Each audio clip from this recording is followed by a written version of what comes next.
Welcome to Independent Thought and Freedom. The rest of the world sees the Middle East as an unsolvable mess. It certainly seems so from the outside. However, in what appears to be an eternally chaotic area, it's often forgotten that for roughly, let's say, 4 centuries, the Middle East was relatively stable, including the Holy Land, under the rule of the Ottomans. Since the breakup of the empire and the caliphate in 1925, the region has been in constant turmoil, with many large areas of severe underdevelopment, albeit with oases of extreme wealth as well. And conflagration, often spurred from the outside, threatens not only the region, but the entire world with nuclear war and total annihilation. One doesn't often hear hopeful projections about the region, but Hussein Askary, the Southwest Asia coordinator of the Schiller Institute, is an exception. As a member of the LaRouche movement, they have pushed for the concept of the New Silk Road and the World Land Bridge to take the world economy to an entirely different stage and model, bringing hope, peace, and development to all parts of the world, including the Middle East or Southwest Asia. I'm pleased to welcome Hussein Askary to the podcast. Welcome. Thank you very much, Dr. Kirk. I'm honored to be on your show. It's a great show. I've watched some of the other interviews and I'm really pleased to be with you. Thanks a lot. And I'm really glad to have you here too, because there's so much about the region that it's so important, and we very rarely get to have in-depth discussions about it. I mean, there's always some issue or other, you know, that's in the news, but it rarely gets deeper than that. And I really look forward to a discussion along those lines. The thing is that it's so polarized the whole time. It's very difficult to have a rational discussion. Absolutely.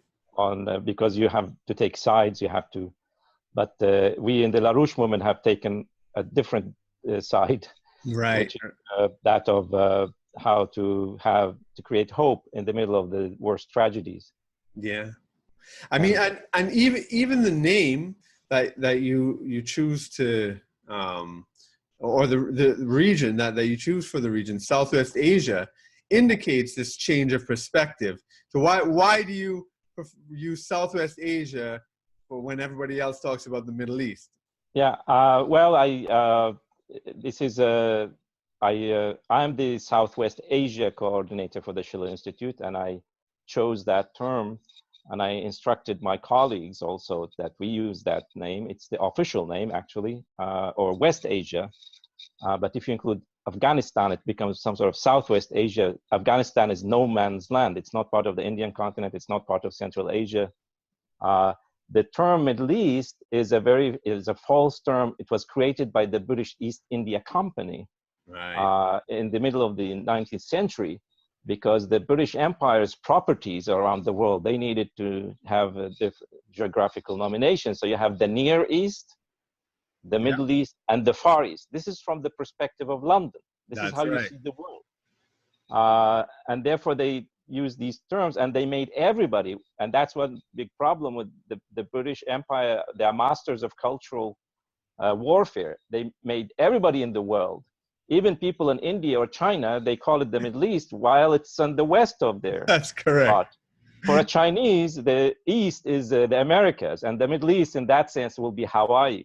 Correct. So it doesn't really make sense for people in India or Asia to call our region the Middle East. It doesn't really make sense. So this was a British term. I'm fighting against it, and people immediately understand because they use this thing elsewhere.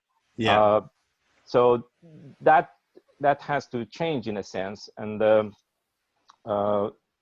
reason I joined not the only reason, but a very powerful reason I joined the Schiller Institute and the LaRouche movement. I was living in Oslo. Now I'm in Stockholm in Sweden since 1996.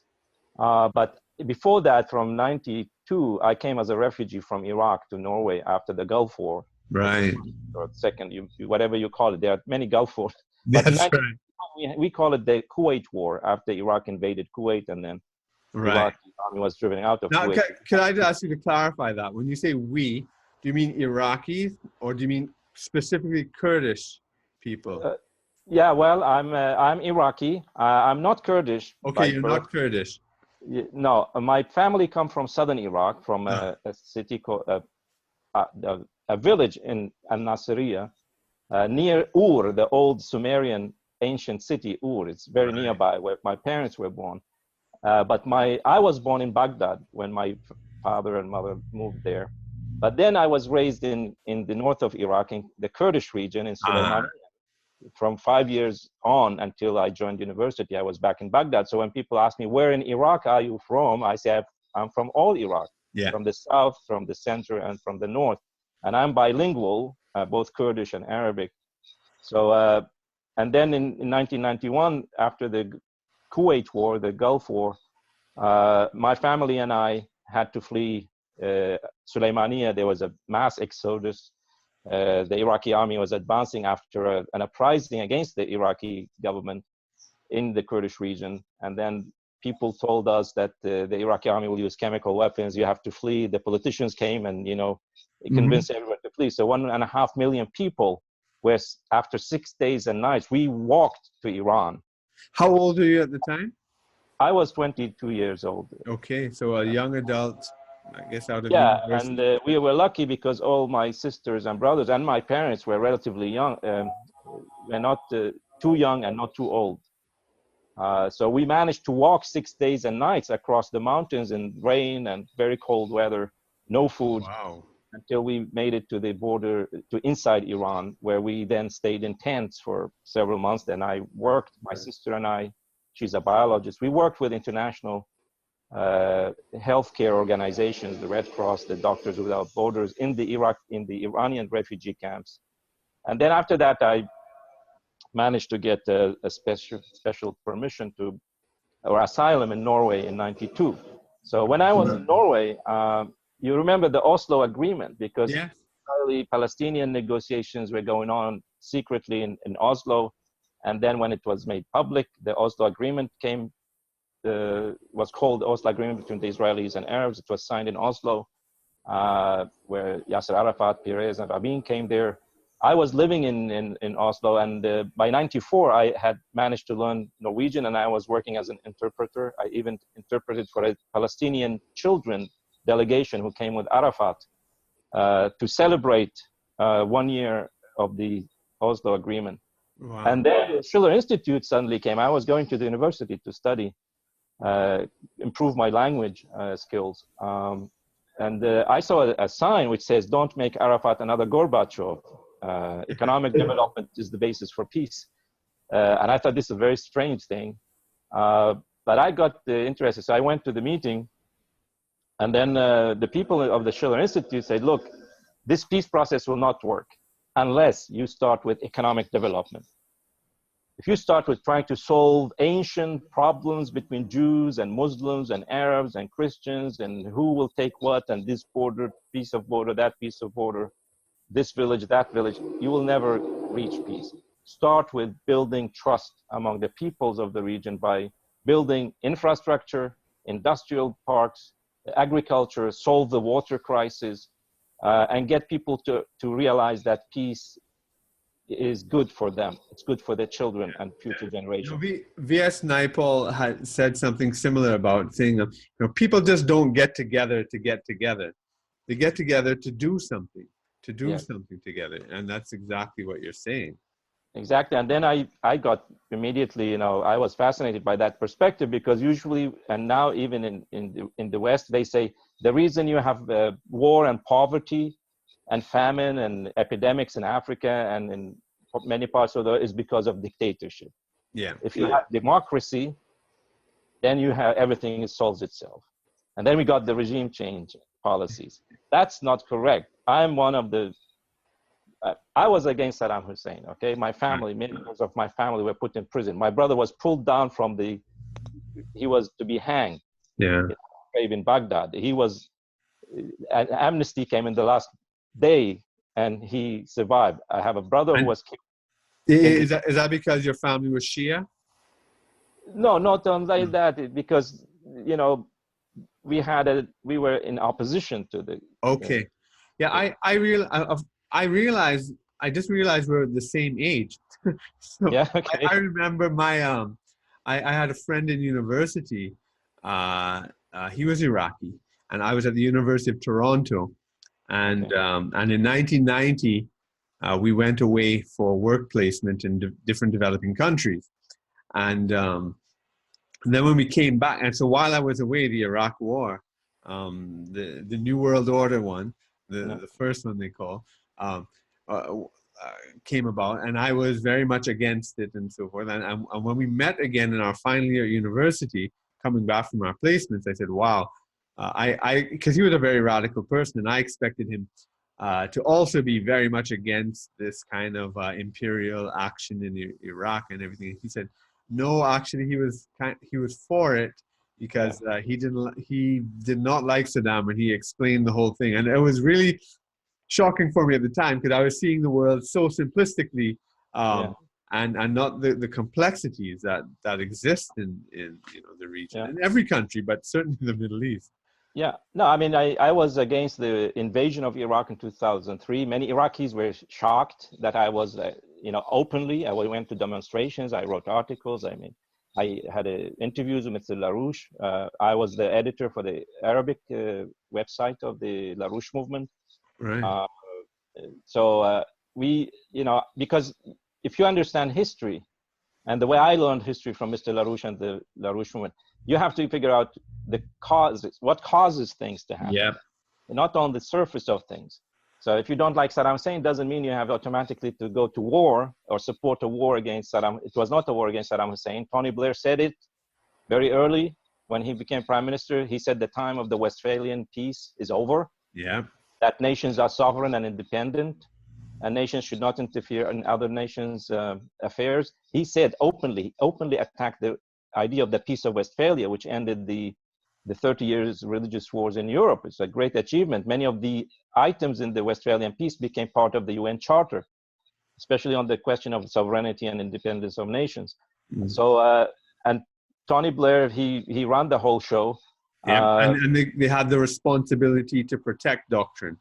Yes, they came up with this. Yes, exactly. Yeah. So every time I see anybody anywhere in the world, no matter what I think about the government in that country, when you have these forces in the West mostly mobilizing for war, like now against Venezuela, I say no.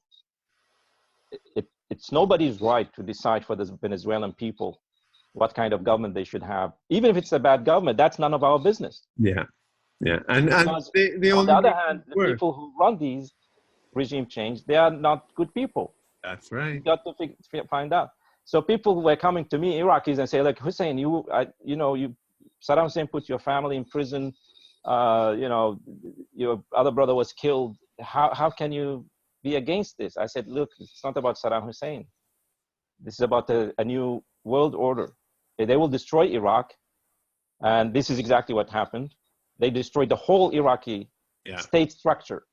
Doesn't matter if you're with Saddam Hussein or not. You were fired. All police, military, intelligence. Imagine in any country in the world, if you remove the police one day from the streets, any country in the world, you will have chaos. Yeah. So what happens if you remove the whole state? Yeah. Exactly. So that's what they did in Iraq, and I knew it. I wrote about it. I expected it. Mm-hmm. And now people say, "Oh, yeah, well, you were right." So I'm interested. It's interesting about the LaRouche movement. I was talking to Liliana Gorini in Italy, and what shocked her was the statement about Bob Dylan being a CIA agent because she was a hippie and everything. And so it seemed like it was a shocking statement to you about Arafat shouldn't be another Gorbachev, and they have this tendency to have these shocking statements that then bring you in. They say, wait, what are they saying? The British Empire? What is that? They'll put all these kind of very disruptive little sound bites, and it gets you interested. But what I'm interested in too, if you're saying that's 92 around then, what was the development plan or the economic development plan that was advanced at that time? Was it the same World Land Bridge, or was it something else? No, it was, Leonard LaRouche was already proposed in 1975. He proposed the oases plan. He had visited Iraq. I think Liliana discussed part of that because it came in the same time as LaRouche and the movement were organizing for a new international development bank and with the alignment movement. So in that same atmosphere, LaRouche was invited to Iraq, and there or immediately after that, he proposed this oasis plan for economic development before starting any discussions about peace and, it should be based on economic development, and good relations should be based on economic collaboration between nations. And the main issue was, of course, the Southwest Asia is plagued with the water shortage. It's a permanent problem.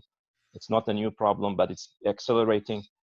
So he said we should focus on the question of solving the water problem, getting modern agriculture, infrastructure, industrial development. You should use the oil, this oil for technology idea brought in. Said you don't sell oil and then you deposit the money in British and American and Swiss banks.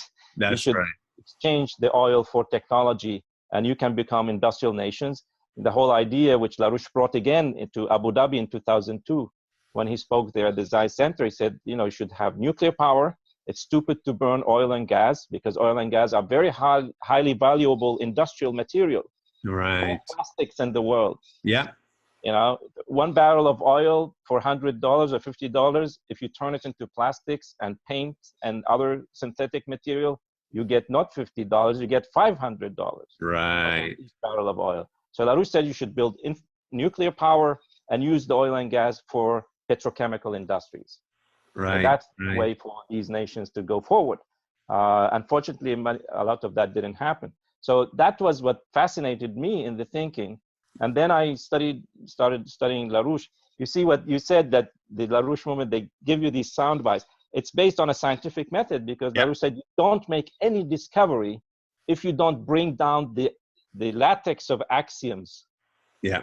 The matrix of axioms you have to break them down first in order to be able to make a discovery. Yeah. And people believe in many things, including in religion, in daily life, in economics. We believe in things. These are axioms.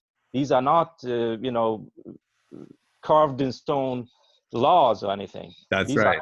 We don't break them down. We don't discover anything new. And that's what happens when, meet LaRouche. He will just immediately, one of the funny things he told me about in my first meeting with him in 95, which was a big shock. He said, a friend of me he introduced me to LaRouche.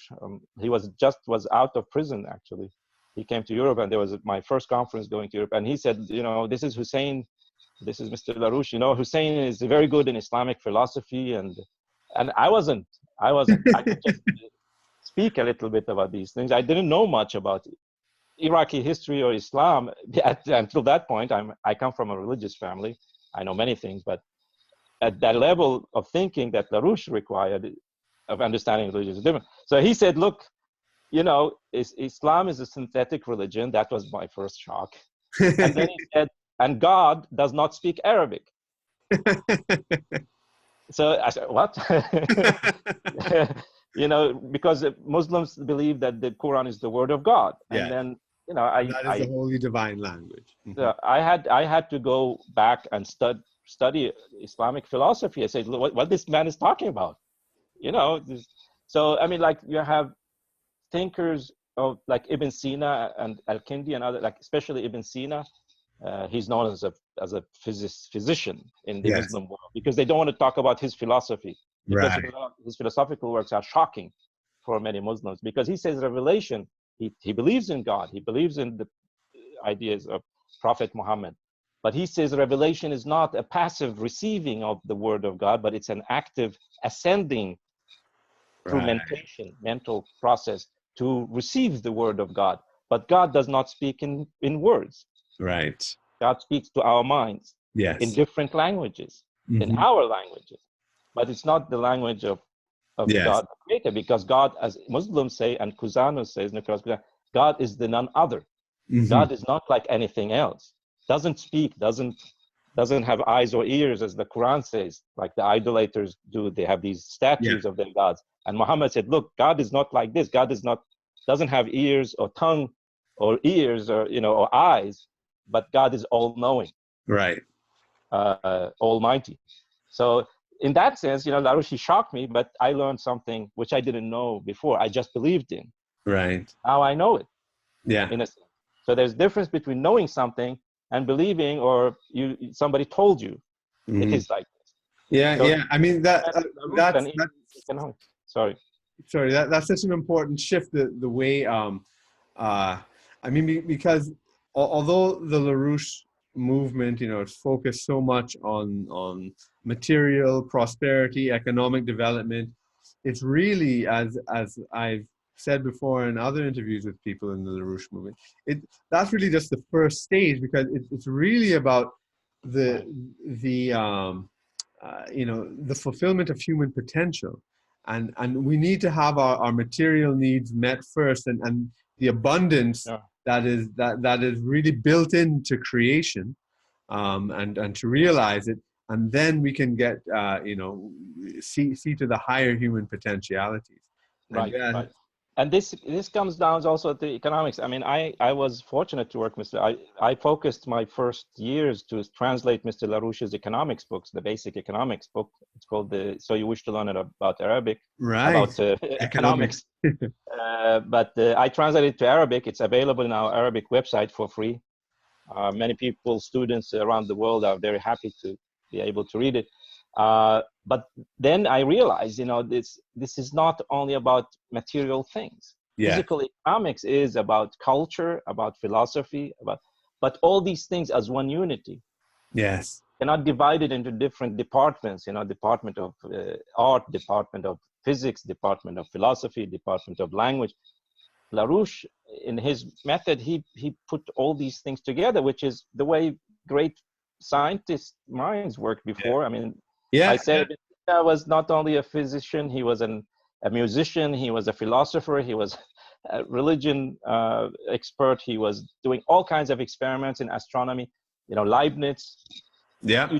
Any of the great thinkers. What they call a Renaissance man. That's exactly what a Renaissance man. This is what we need today. We have to have a Renaissance where people can grasp all these aspects of human thinking and life and nature all together in one unit, and be able. That's why, I mean, I never went to university to learn economics or anything, but I can look at any country today and get the basic facts, and then I can analyze and find out immediately what is wrong with this country. I mean, I wrote a study for the reconstruction of Yemen last year. I went back to the last 30, 40 years of Yemen's economic policies, and I found a total disaster. Even before the war, Yemen was a complete disaster. Yeah. And it's a combination of two, is that this total reliance on oil as a main source, which I call the rentier state. You have one source of raw material, which you sell and you buy everything you need, but you don't produce anything. Right. So agriculture collapsed in Yemen. There was industry in Yemen collapsed and became dependent. And then when the oil prices go down, you're completely in the hands of the IMF and World Bank and the Western powers. So I learned more by looking at that background about Yemen in order to be able to define a solution for Yemen based on physical economics. So I brought in the idea of the development corridors, using the natural resources, building a national bank, which is a big issue for people. They don't understand, they say you need money. If you don't have money, you can't do anything. Which is what the IMF tells and the World Bank tells nations. Look, you cannot afford free education and free healthcare. Forget about that idea. You don't have money for that. You can't afford it. Yeah. No, you can't afford building roads. You cannot afford building water dams. You don't afford to build railways. So what you do, you don't do it. Yeah. That has been the policy. But austerity. No, you don't need money. You look through all the works of LaRouche, he says in the economics book, he says, we just take just a few pages about the monetary theory, okay? We don't want people to get hooked up on the money. But we discuss it, but it's just one short, very small chapter. So for listeners who are unfamiliar with this approach to economics, it sounds totally insane You don't need money to do these things. That doesn't make any sense. Yeah. So how would you explain that? Yeah. No, it's a money and what we call credit. All these things are tools. These are political tools. They don't have a life of their own. We create them, we destroy them, we hide them, we do whatever we want with them. It's a political tool. Yeah. Where you use it, that's where the difference is. We looked when we wrote the World Land Bridge report. I was fortunate to be in the team which built actually the first new Silk Road report, which the Eurasian Land Bridge, the new Silk Road locomotive for worldwide economic development. This was produced in 97. Right. 1997. I was fortunate to be in the team which wrote this. This was long before the Belt and Road. I mean, that must have been surreal for you, I think, when Xi Jinping announced that China was going to adopt it. Tell me what that was like for you. No, it was a big shock for me in a positive sense, because I have had the map of the Eurasian Land Bridge, of the World Land Bridge, here in front of me for 20 years. Yeah.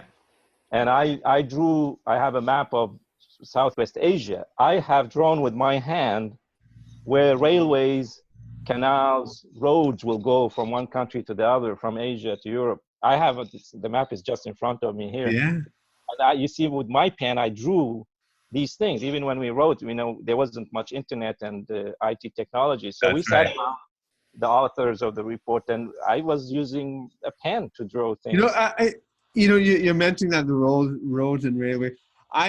In whatever little research I've done on the history of that region, the breakup of the Ottoman Empire.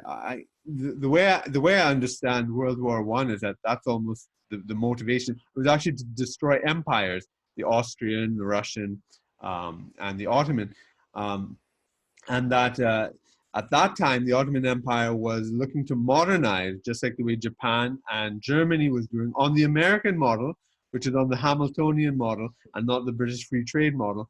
And the railway from Istanbul to Mecca and Medina was an incredibly important thing, and that's what Lawrence of Arabia went to sabotage. Also, the Berlin-Baghdad railway was part of that. It was a German idea to work with the Ottomans to build the Berlin-Baghdad railway. It's like the Trans-Siberian Railway. These were causes of war for the British Empire. Right.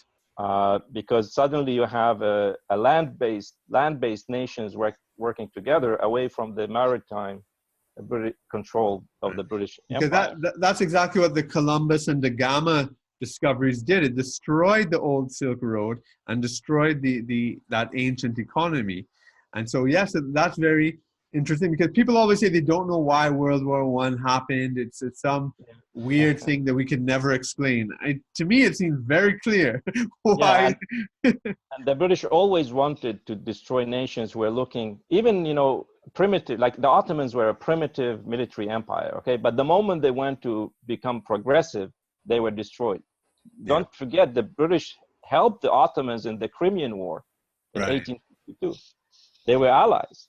Even just until months before the World War I broke out, the Ottomans had bought warships from Britain. We are being built in Manchester. And then Churchill, the head of the Admiralty, he stopped it at the last moment. The British Empire don't mind if you are an empire, but as long as you work with them. Right. It was this case I read in Jawaharlal Nehru's letters to his daughter. Yeah. This is very funny how the British work. He tells her from prison. He had this writing from prison to his daughter. Yeah, I love those books. Yes. He writes how the British overthrew Amanullah Khan in Afghanistan. Yeah. While he was traveling to Austria to bring in technology, and so the British sent in mullahs into Afghanistan preaching that the Amanullah Khan, he wanted to westernize Afghanistan. Women will go around naked in Afghanistan. They will destroy Islamic religion and so on. So there was a revolt against him. So this is the methods the British used, and unfortunately they are still active. Nehru was very insightful. He, in those same books and letters he wrote to his daughter Indira, he described the British Empire as being primarily financial. which is Yes. exactly what, Yeah. LaRouche, that's LaRouche's insight. And that's why Exactly. it's still there. The City of London, New York, Wall Street, that is really, Yeah. they're still We existing. that brings us back to the question of you asked, if you don't have money, how can you do things? And there is money. Look, China, which we put in our report, China produced almost 12, 13 trillion dollars in credit the last 10 years. Right. Okay? China doesn't have all that. They created it as credit. Exactly the same amount was created by the US Federal Reserve, the European Central Bank, and the Bank of Japan to save the financial system. Exactly. None of that money produced, the 13, 14 trillion dollars, went to any productive investment. On the Exactly. contrary, if you have a productive company, you have to fight to borrow money for production in Europe or in the United That's States. right. Cannot build any infrastructure because the states don't have money. But $14 trillion were produced to pour into the financial system. China did the same thing, but all that new credit generated in China went to investments in infrastructure, the physical economy in China and around the world. And all this is because people are so uneducated about what money is. And it's purposely they are uneducated. They don't realize fractional reserve banking creates money out of thin air. And quantitative easing, which came after 2008, just made it even more obvious. But it's money is a pure fiction, and especially when it was dealing from gold in 1971, it is just numbers manipulated in books. And I think there's one differentiation.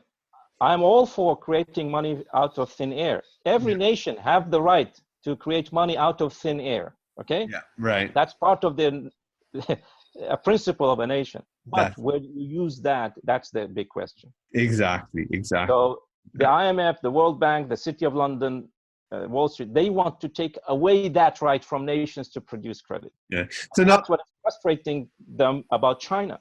Yeah, and that's the problem I think with the EU central bank and all that sort of thing, taking away the sovereignty, the monetary sovereignty. Now, I mean, the way that normal, dominant mainstream, economic thinking is, which most people would be, educated in. I mean, I was educated in that. What you always see and read and hear and learn is that, all right, so when countries start to print money like this, they will cause inflation and bubbles and will cause crashes. So wouldn't your prescriptions there for development in the Middle East based on this creation of credit lead to bubbles and crashes and price distortions, etc., in the same way that people have observed in other cases, like even debt defaults like in Argentina and stuff like that? Well, how do you respond to that? It's true that printing money leads to hyperinflation. That's very true. It has happened but there's a reason for that. For example, if you print money to pay all debt, if you print money for consumption, to consume food, you print money. If you, like Germany was treated after World War I, they were printing money to pay the war reparations to the Allies. And that's exactly what quantitative easing is. It's printing money to pay back the banks. Exactly. This is going on now in the world. Nations are not simply printing money, they are taking more loans.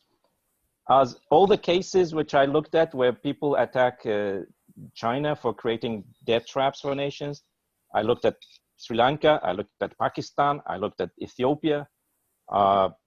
These nations are put into debt trap by mostly by Western institutions. That's right. The Club of Paris, the IMF, the World Bank, the Bank of Japan. These nations borrow money for two purposes: to pay back old loans.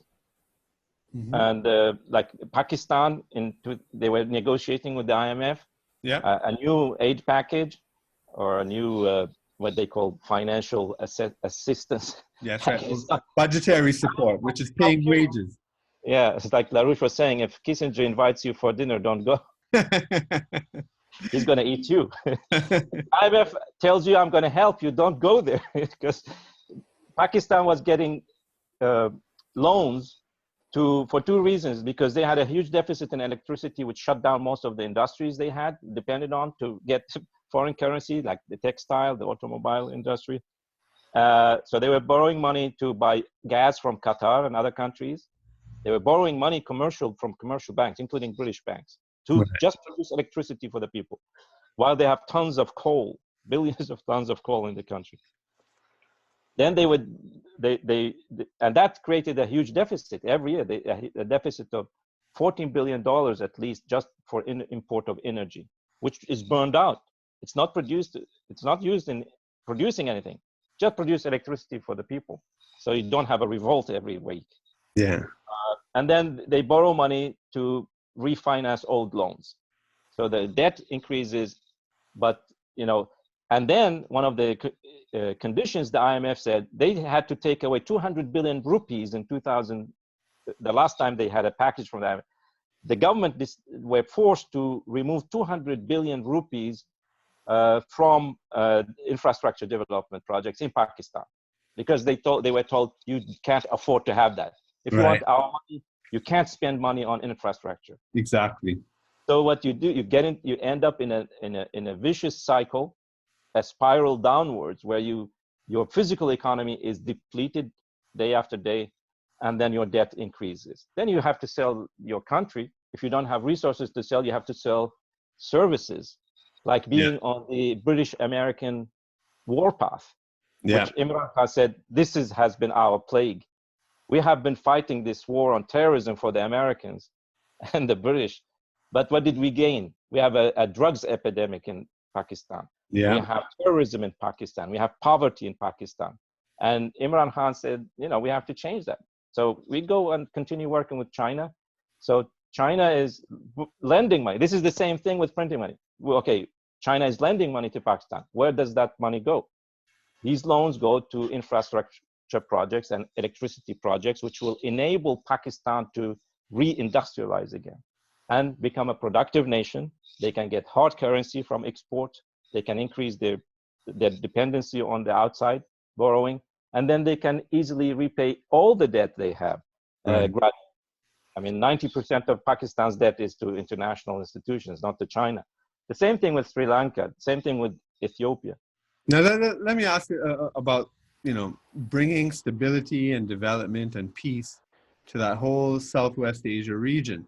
I think everybody would, I would think all the nations in the region and the peoples in the region would want economic development.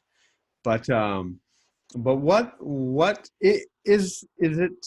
What do you see as the obstacles toward it? Is it the political divide, the ethnic divides, the religious divides, the imperial shenanigans, and how do you get over that? Do those things then prevent the economic program from taking off in the first place? How do you see it? Yes, there are two types of problems. You have external problems, which prevent development in those countries, and you have internal problems. The external problems we know is the divide and conquer policies, the British Empire policies, and supported by the United States. You have the problems created with Israel and the Palestinians and Arab countries, where this thing becoming like a never-ending conflict, which the British intended by putting Israel there. Yeah. That was the intention, that there will be never-ending wars and instability, so they can always intervene. Like now they say, oh, we have to protect Israel and the Jewish people. Yeah. So that you create permanent spots of conflict. You create ethnic and religious divides. You have, in the case of Iraq or Syria, we didn't have that problem.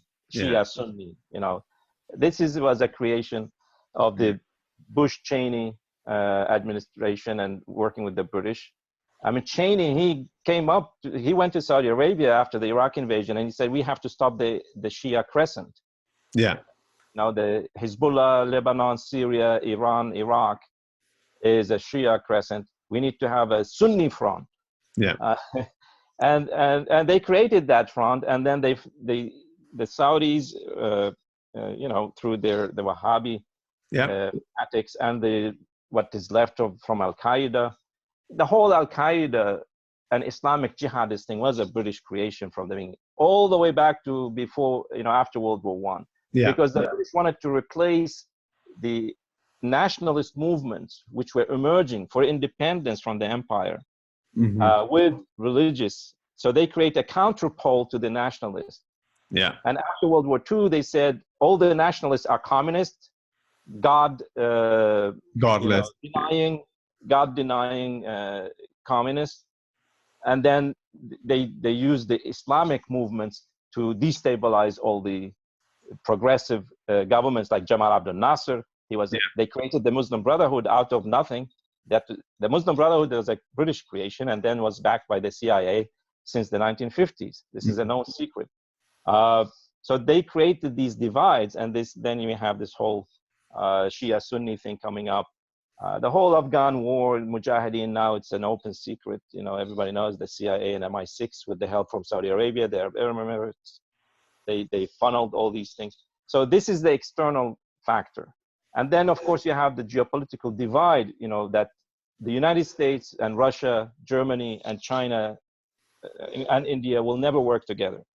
That's part of an imperative for the empire. You have two countries divided. So they use the spots in Southwest Asia also to divide the big powers. The whole situation in Ukraine, which was created just next door to Russia, to keep Europe away from Russia, to keep the United States away from Russia. And now we have China also becoming some sort of an enemy image in the United States and in Europe. So you have these divides which have prevented economic and cultural development in these regions. Now, on the other side, you have internal problems. I mean, we have the whole international financial structure until now, until China emerged again, was based on what we discussed, this financial speculation system, which prevents real physical economic development. Now, we have internal problems also to these societies. I mean, we wrote in this is the latest production we had, the Extending the New Silk Road to West Asia and Africa, which I co-authored with Jason Ross from the Schiller Institute, but we also had a whole team from the Schiller Institute helping us put it together. It's a very important work. So it's about West Asia and Africa, how they will be affected by this new Silk Road idea and China's intervention, and hopefully with other nations joining. Is that the Chinese, for example, identified three main bottlenecks they call for development in Africa, which is the lack of credit or capital, the lack of infrastructure, and the lack of skilled labor. So they say without solving these three problems, you cannot get out of poverty. We tested it in China. We went around, you know, sending 100 million people with the shovels and stuff, and then we got famine. You know, we need real infrastructure. And China says we have learned the lessons. We have developed the capability of solving these main bottlenecks. 800 million people out of poverty in 40 years. That's incredible. It's never been done in human history. Never happened. And now what China is threatening to do is that they will change the whole world. Not by dominate. That's here say, oh, the Communist Party, they want to export the ideology.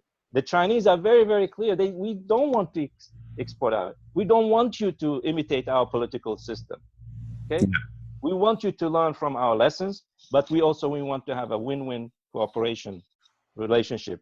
I want to ask you two things about this, because one is a very kind of more personal thing. And I mean, you were working on this, you know, from the 90s and developing these ideas, and you said, you know, the new Silk Road. I mean, one of the things that LaRouche talks about is how, I mean, the power of the individual to change the whole world.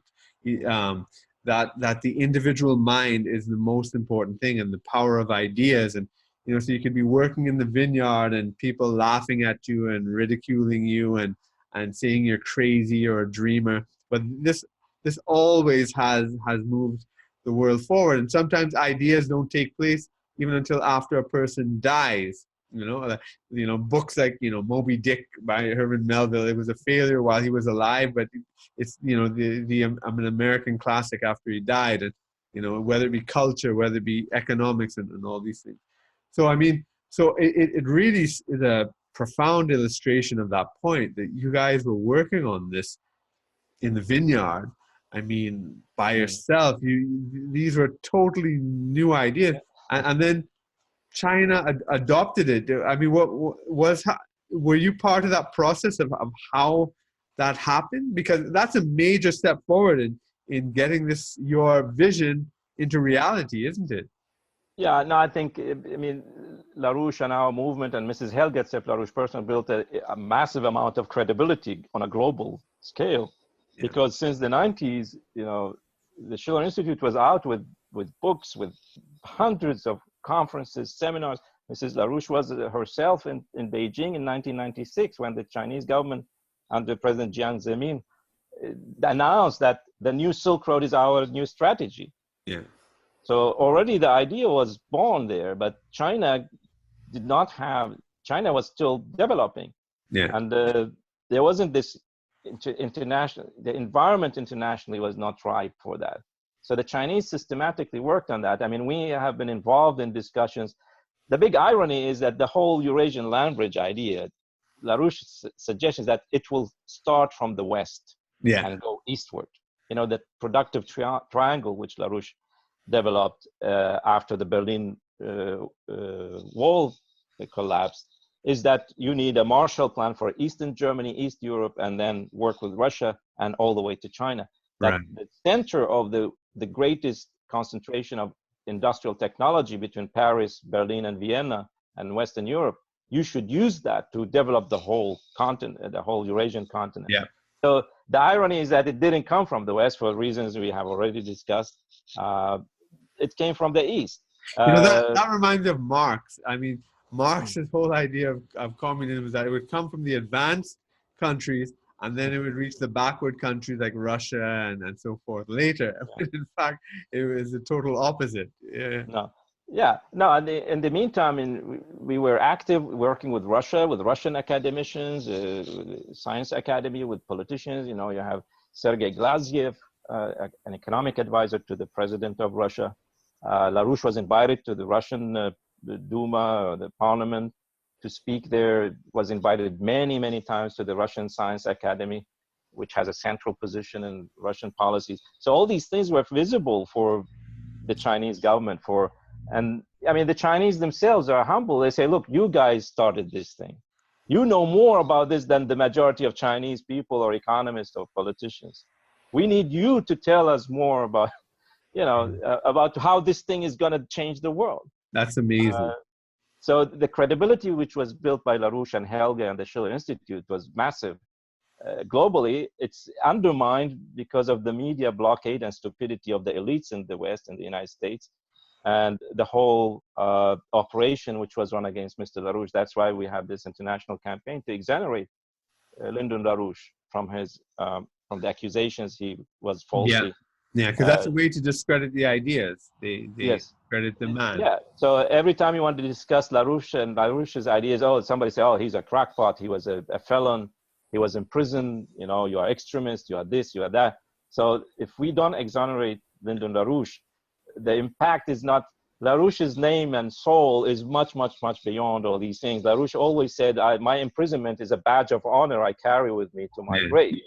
That's not the issue. The issue is you need to exonerate the American people. Yeah. You need to exonerate America. It's very much like, I don't know if you know about the African American struggle, how much, but Marcus Garvey was such a towering figure. And he's been sort of forgotten and marginalized. And he had followers of millions of people throughout almost every country in the world where African descendants of Africans lived, all Latin America, Caribbean, and in Africa itself, Americas. And then he was convicted of mail fraud, the same thing they got LaRouche on. And they deported him. Sorry? It's called conspiracy to commit mail fraud. Okay, a conspiracy to commit mail fraud. And and and so now, you know, his name, Garvey's name, has been shrouded in that sort of stain, has been stained by that, you know, for almost a century now, because it was in 1920. And you know, this, I see the same thing with LaRouche, and it's the same techniques that they do to stop these ideas, to stop these people, to stop these things. No, I think these ideas are unstoppable. It's like the Belt and Road. You cannot stop it anymore. Yeah. LaRouche's ideas are now working on a global scale. It's for the wise people to join it. Yeah. Well, let me ask you something. Paradigm. So you're there from the ideas stage and the theoretical stage and having it developed as policy. So now, in terms of its practical implementation stage, how has it been rolling out? Because, you know, one of the things critics say is that, oh well, you know, it hasn't really resulted in development anywhere, and Not true. it's too fast. Yeah. So how has it been rolling out? And yeah, describe some of that for us. Yeah, first of all, I mean, you have, like in West Asia, most Arab countries have joined the Belt and Road Initiative, signing agreements with China. There are many projects going on right now in many countries. In spite of all the problems and wars and civil wars, there are projects being built in infrastructure, power, petrochemicals, even in the Gulf countries. You have 4 nuclear power plants being built in Abu Dhabi right now. They will be completed in 2020. Really? They are built by South Korean company. This was the proposal by LaRouche to the Abu Dhabi government, actually. Yes. He said, build nuclear power, use the oil and gas for petrochemicals. This is what is happening. So we have many projects going on. We have in Turkey, we have a high-speed railway network being developed. We have now the prospect of the reconstruction of Syria, which China is very interested in, Russia is interested in. The only block we have is that we have the war in Yemen, which is a big disaster. It's a genocidal war. Yeah. And then we have now the provocations against Iran. These two things are really, really dangerous. Yeah. And could lead to disruptions, massive disruptions and problems. But all these nations have a coherent understanding and working relationship with China on the Belt and Road and with Russia. The same thing for Africa. Now, things you don't see in the media. Egypt is being revolutionized now. Egypt, it's a great workshop of infrastructure building. They are building a whole new capital, to come out of the old Cairo, which is a big problem. In a different location or in Cairo itself? Sorry? In a different location or in Cairo itself? East of Cairo, 40 kilometers south of Cairo, which is on a railway link line between the Suez Canal and the whole Suez Canal, whole Sinai is being developed. So you have in East Africa, you have Kenya. Ethiopia is called a double-digit growth country, have double-digit growth because Ethiopia are using the power they are generating, building the hydropower, the railways, the infrastructure, and they are building industrial power. There are 9 big industrial cities being built in Ethiopia. Now, you never hear about these things. You hear that you have famine in Ethiopia, you have this and that, you have human rights problems. Kenya is rising up. You have many countries in Africa, and Nigeria, possibly a big economic tiger. All these things are not being reported. I think for the past 2 decades, the fastest economies in the world, many of them have been from sub-Saharan Africa. Yes, and this is totally ignored. Yeah, it's ignored. And, it's very funny. As a friend of mine, I think it was Jason Ross, he said, the American foreign minister, he travels to Africa. He lands in an airport built by China. He travels the road to the presidential palace on a road built by China. He speaks in a hole built by China, and he attacks China in his speech. Africans now, we have discussions with African diplomats the whole time. We're going to organize a seminar now on May 22nd here in Stockholm. We will have ambassadors from different African countries and Asia and Europe speaking about how this thing is transforming their countries. Something which they are very frustrated with the Swedish and European and American media about, because the only thing reported from Africa is all the problems in Africa. Yeah. It shows you a certain philosophical thing with the Chinese. Like the Chinese, they don't see problems, they see challenges and opportunities. Right. They never use the word problem. They say, we have a challenge. Yeah. Yeah. And we have to solve it. Yeah. The Here we symbol, just talk about permanent problems. that's right. The symbol for problem is opportunities, something like that. Yeah, it has a dual meaning. Yeah. Both opportunity and a crisis at the Yeah. same time. So because every crisis carries with it an interesting new situation. Yeah. Which, if you read the speeches by President Xi Jinping, which I love very much reading, it's like two big thick books and everything. And the man is not, people think that the Chinese president, he's electioneering, he's like making these nice speeches. No, he doesn't have to worry about elections. He's president for life. Okay, that's done with. He has no problem being the leader there. He doesn't need anybody to flatter him. Yeah. He's talking really about the way forward for China. And he talks about all these problems that come up the whole time. Say, we will have this challenge. In 10 years, we'll have this challenge of the imbalance of the income of people. We'll have challenges related to energy and so on, but we have to solve them. Yeah. That's what they call sustainable development. Yeah. In the Chinese mind, sustainable development means to sustain the living standards at higher and higher levels, never going backward. In the West, we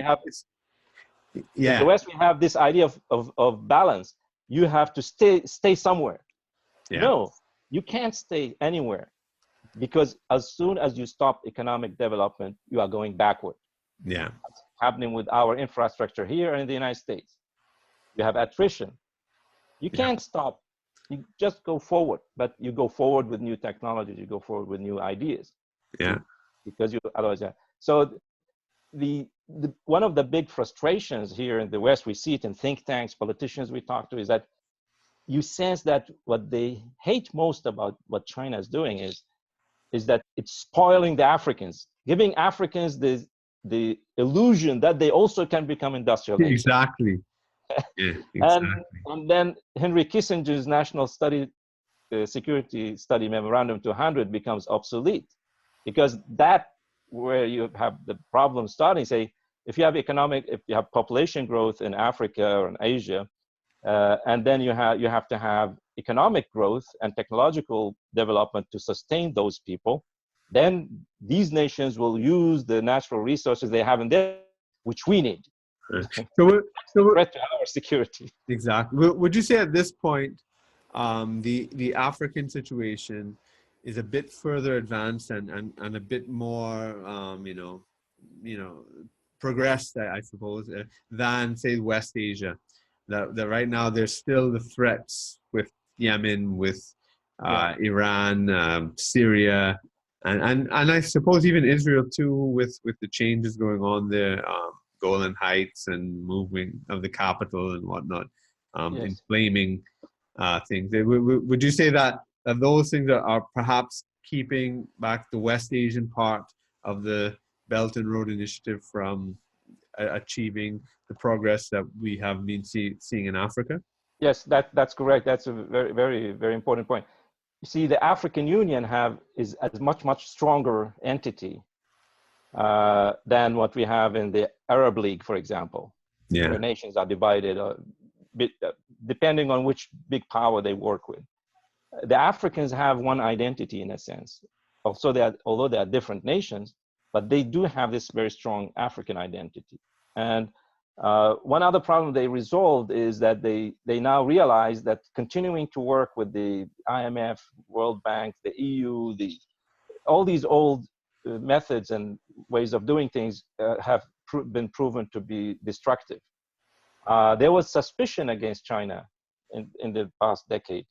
But now the African nations are realizing that, no, this is the way to go forward.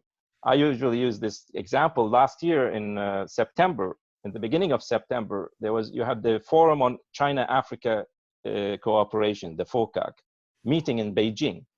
All African leaders, except for one or two, were in Beijing. 2 weeks later, for the UN General Assembly meeting, less than half of the African leaders went there.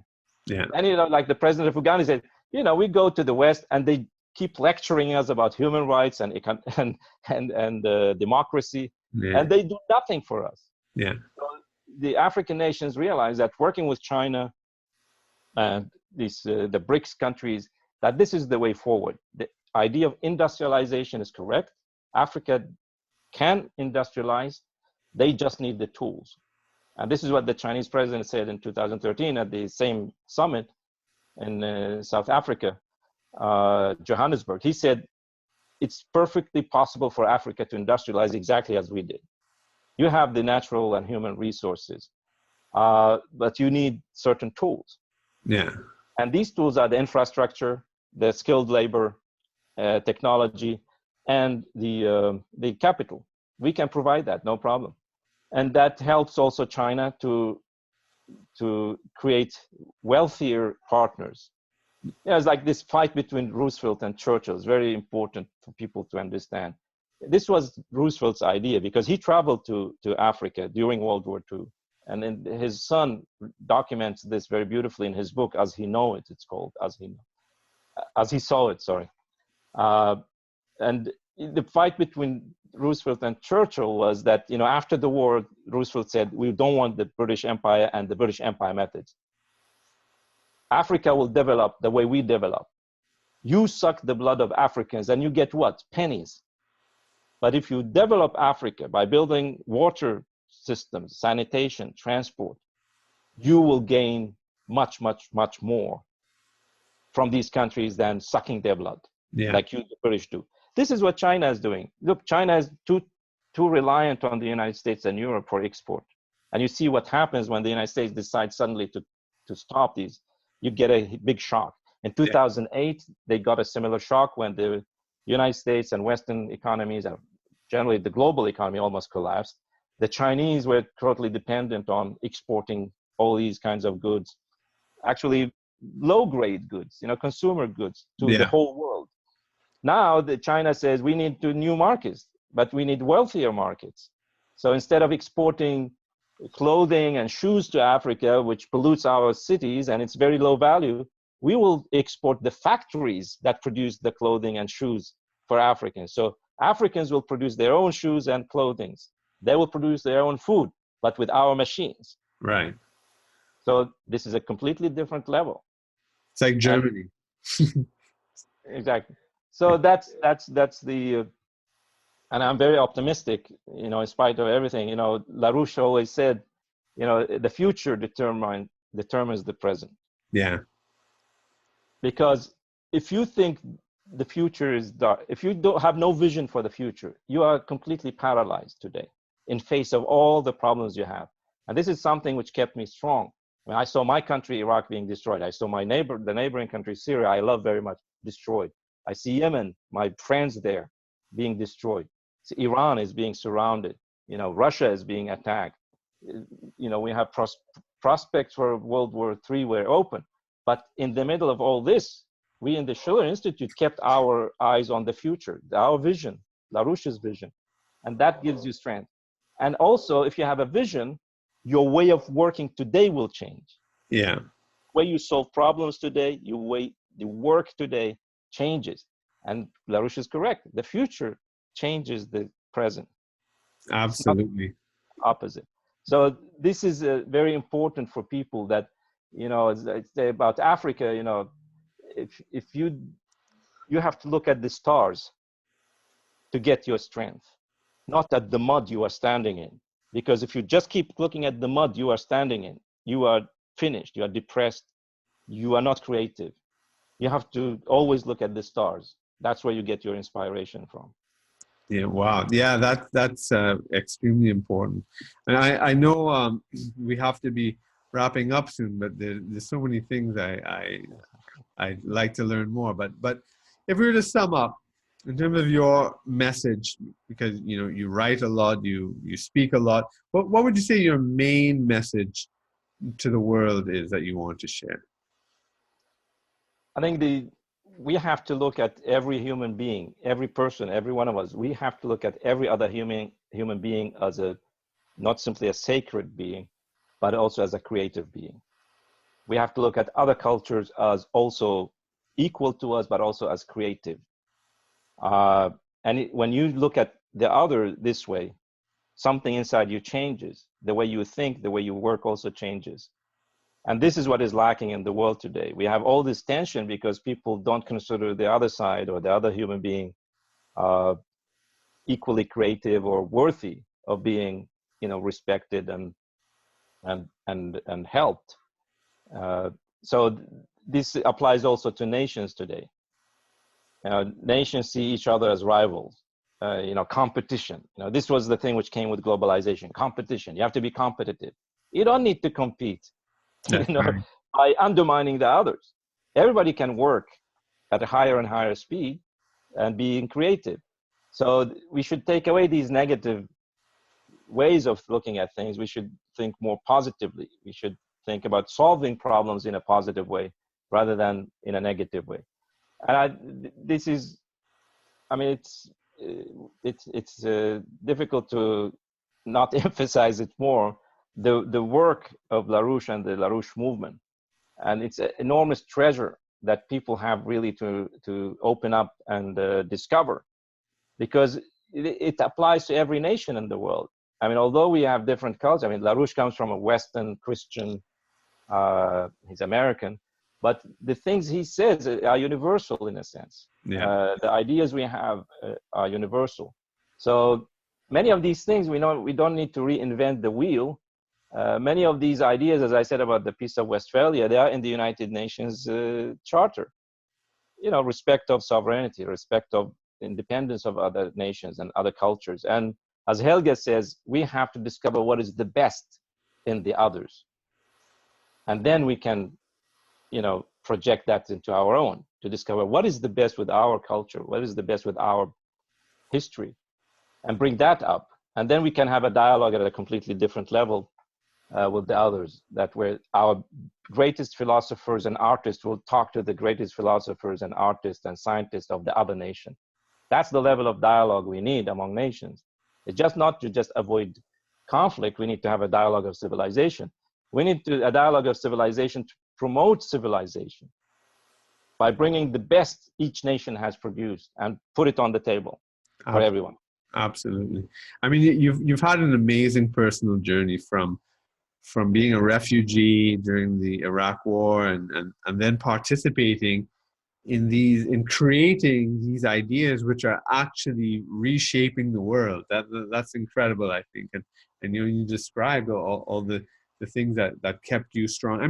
Really, when you were going on that journey for 6 days and then you were in Oslo and studying and doing these things, what was it that gave you the strength to keep pushing forward and because I'm sure you might have seen other people who gave up as well, but you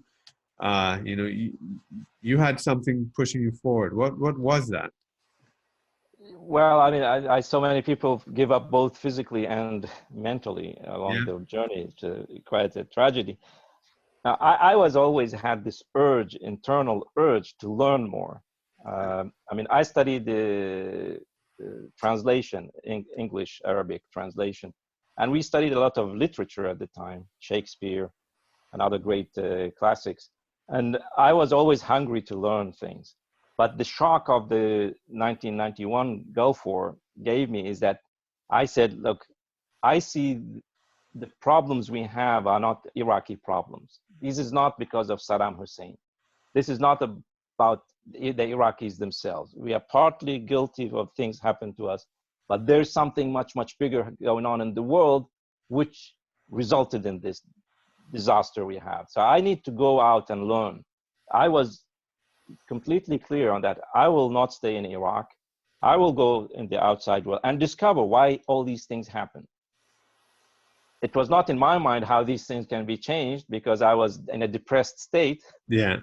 But then when I came to Europe, I went and met with all kinds of the political parties and movements and things. They have bits and pieces of interesting things, but nobody had the complete idea. But why is all these things happening? People being politically correct. They don't dare to say everything they believe in. And then with the meeting quite young age. I was 24, 25 when I met the Schiller Institute and LaRouche. And that showed me, well, look, you can't just study the problems. There are solutions. Yeah. And these solutions are not easy because these are on a global scale, but also they are emotionally difficult. That's the challenge people have with LaRouche and Deleuze, because there are so many things you have to change in your own mind, the way you think. Many people stop there, say, no, I don't want to change my beliefs. I have this. And, you know, I was fortunate to have the ability to really take away all my axioms and say, look, I know nothing. Okay, I even don't know anything about Iraq history. You know, we come out from school, like schools here in Europe. You come out of school, you know nothing. You just learn to repeat certain things to pass and get your degree. And I said, look, I need to rethink everything I know. I need to, and then this working with solutions, which was very important and kept me going. And this, as I said, I had this map of the new Silk Road, which we had in our first report, just in front of my desk the whole time. And every time something is built, I add that line to the map, you know. And in the 90s, people would think, you are crazy, you know, this will never happen. And now it's happening. So that was proof for me that the way we were thinking and doing things was correct. We should keep going because the world is still, there are lots of problems. And we should continue doing these things with a big smile on our face. I mean, there's a lot of problems. We have personal problems. You know, we have problems with the media, with the authorities, with the think tanks, and all kinds of people who try to block our work. But we keep going because it has been proven to us that this is the right thing to do. Wow, that's incredible. What would you recommend to a young person who's listening to this podcast? What would be your number one recommendation? You have a lot of tidbits there. Yeah, well, I think it's very, as soon as possible, to join one of the classes offered by or not a class, but a series of classes offered by the LaRouche movement and the Schiller Institute. And those are free classes online you can get from the... They're available. You can join them. You can discuss with people. You can send emails. People are very generous. They will immediately answer you. They will give you time. That's at the schillerinstitute.com? Yes, schillerinstitute.com, or in the United States, you have the larouchepack.com. And our people are very generous. If somebody wants to say, look, I want to come and talk with you, say, you're welcome. You know, you can sit for hours with a person to answer their questions. So this is the first recommendation. And then one other thing is, which I personally learned, is that you have to educate yourself. You have to study all the big classics of not only of your country, but of human history. I mean, you figure out, you know, the Greek classics, it's number one. For me, you have to find out what is the best in Islamic culture and philosophy. What is the best? What are classical in China and India? You know, these great civilizations. What is the great classics of the European culture? And if you don't go through that journey, it's very, very difficult. I mean, reading Plato's dialogues was a great, great eye opener for me. I mean, I never forget the sessions where I was sitting with other people and going through whole dialogues of Plato. It's so enjoyable because the moment you do these things, it's like LaRouche calls it the simultaneity of eternity. You know, Socrates was asked when he was taking the poison, you know, because he was sentenced to death, said, what are you going to do after death? He said, I will do exactly the same thing I'm doing now. I will sit and discuss the ideas with the philosophers. And you know what? He's right. He's discussing with us every day. We read the dialogues of Plato. He is alive and talking to us. Yeah. That is eternal life means for me. Yeah. You leave something behind which people can cherish and enjoy and enrich their lives with. On that note, have you ever heard Agora Publishing's recordings of the Platonic dialogues? Have you ever heard it? I highly recommend it. It's like audio. Yeah. It's a dramatic reading, Yes, That one by Agora Publications is that's great. by far the best one. Yeah. I Brilliant. mean, the reason I said all these dialogues are stuck in my head because we were reading them as a dialogue. We were like different people in a room reading them together because they are meant to be like in a dramatic setting. That's right. And I really like your recommendation. I think this is very important. People, especially young people. Yeah, yeah, yeah. Who have a crisis today, they don't read so much, and if they read something, it's usually not so good quality. Exactly. Well, could you tell us about your plans over the next year or 5 years? What do you have anything definite sort of scheduled out? Yeah, we have I admire the Mahatma Gandhi in his biography. He says he has a big problem with his young activists.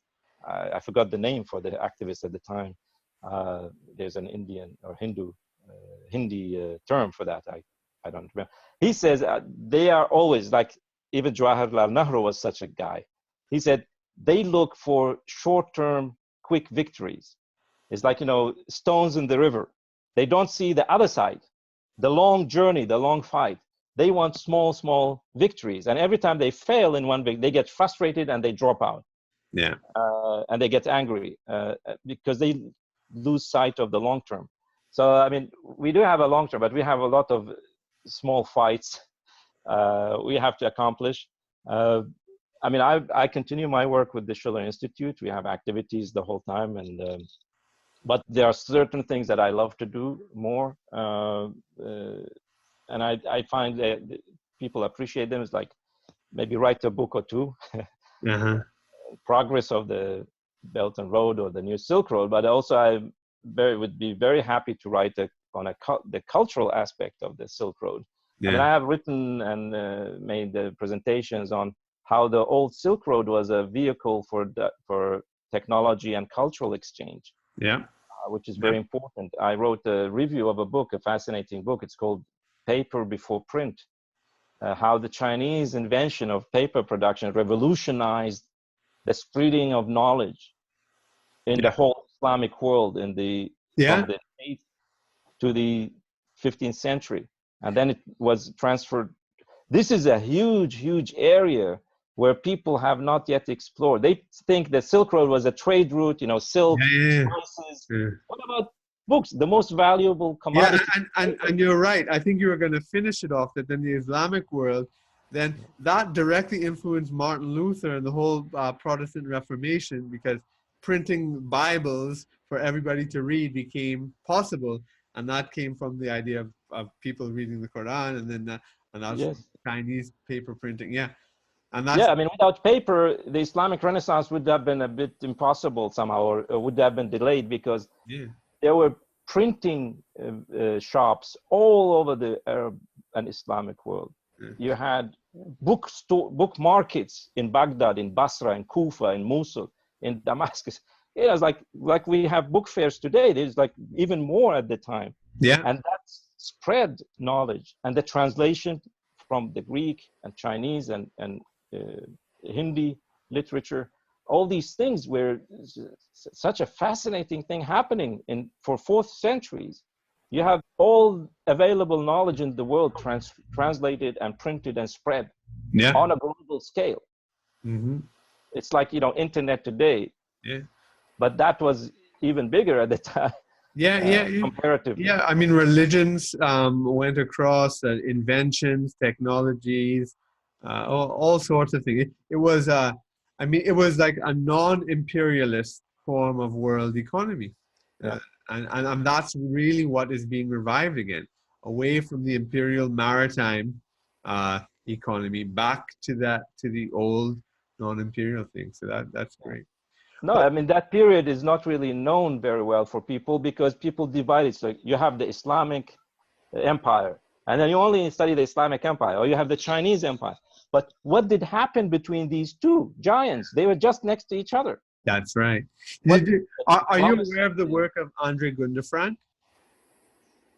Andre Gundefrank. I'll tell you, that revolutionized everything for me. He in the 90s, he was with Emmanuel Wallerstein and that whole group about the development of underdevelopment. I think you would be aware of that, how capitalist development in the West created underdevelopment in the other countries. And so it wasn't just a fact that they were backward and excluded, but that the system was exploitative. But he moved on from that later.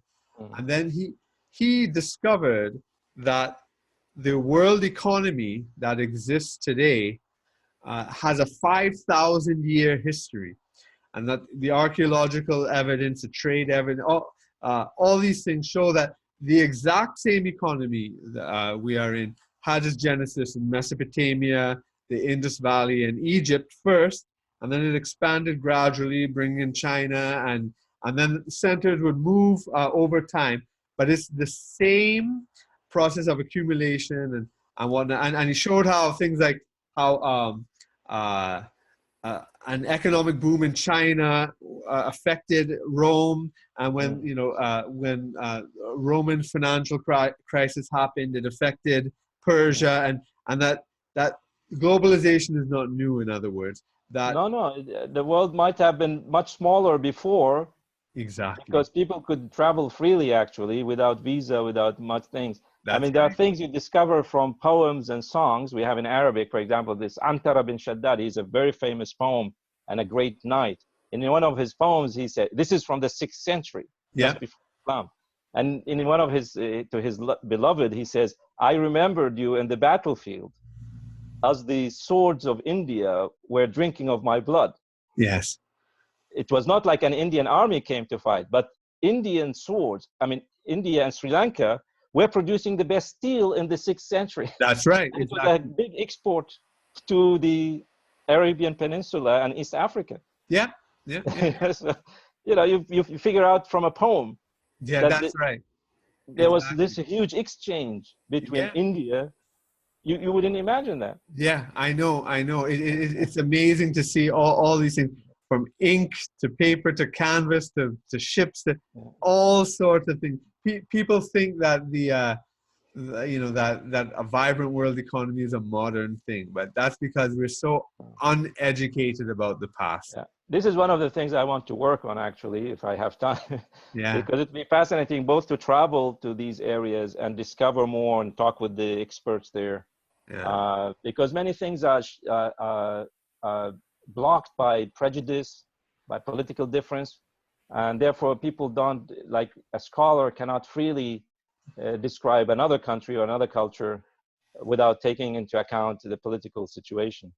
Yeah, I was looking for my book to show you that Andre Gunder Frank, but I'll send you the information. Most of that, and it is extremely important, and he did that in the 90s. There was a UNESCO.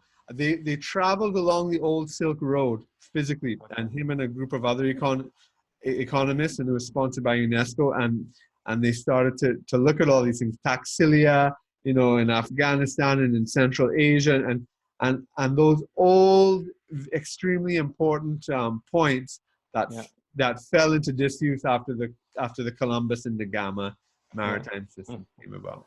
Yeah, no, this is a very fascinating history, and this is one of the things I would love to do when I have time and resources. And it's amazing that I mean, you are working on reviving this in the modern world, and I would say you are you've been a central person involved in bringing it back. So I'm humbled by that. I mean, I also have ideas to really build things. Like in Iraq, I was in Iraq. I have a consulting company to help bring in technology for fighting desertification. I made an agreement with a Chinese company. They are the largest in the world in desert control. They are greening the desert in China. So I took their scientific advisor to Iraq. We have a project my company has developed called the Iraqi Green Belt, to build a green wall to protect the Iraqi cities from the spread of desertification and sandstorms.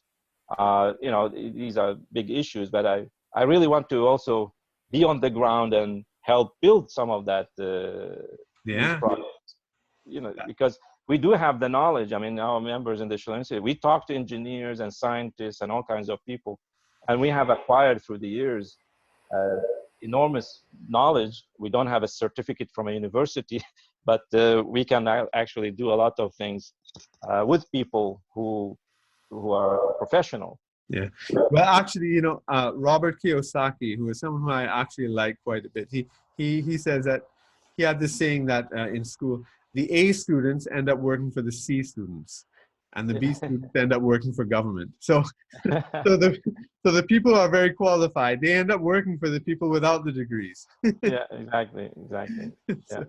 No, so these are some of the things I'm thinking about in the coming years. Well, that's amazing. We have very immediate issues to deal with, that we do that with the great, as I said, with a smile on our face. The time is ripe for a new global paradigm, a change in world policy. Absolutely. And we should actively, you know, commit ourselves to making that happen. Yeah, exactly. I am totally with you on that, because I myself, I'm very much involved in, you know, development and politics efforts here in Trinidad and Tobago in the Caribbean, and I definitely want us to keep in touch on this, because I want to help bring these things here in the Caribbean as well. No, your work is very highly appreciated. You know, it's wonderful to see the work you are doing. It's fascinating for me. I mean, I'm very far from Trinidad and Tobago, but you are helping me understand the situation better. Well, thanks very much. Well, I want to thank you so much for the interview, and also for all the work you've done to conceptualize the new Silk Road and the world land bridge, and to bring it to reality. Thanks so much. Thank you very much. Thank you very much. I would like to end with a state, because we still need to learn a lot. You know, it's like Confucius says, he who learns but does not think is lost. However, he who thinks but does not learn is in great danger. Exactly. Well, so I'm learning a lot from you too. Well, thank you. Well, that's all for Independent Thought and Freedom this week. Please join us again next week. And in the meanwhile, make sure you subscribe, leave me a rating, like and share this podcast with your friends. Thanks, and bye for now.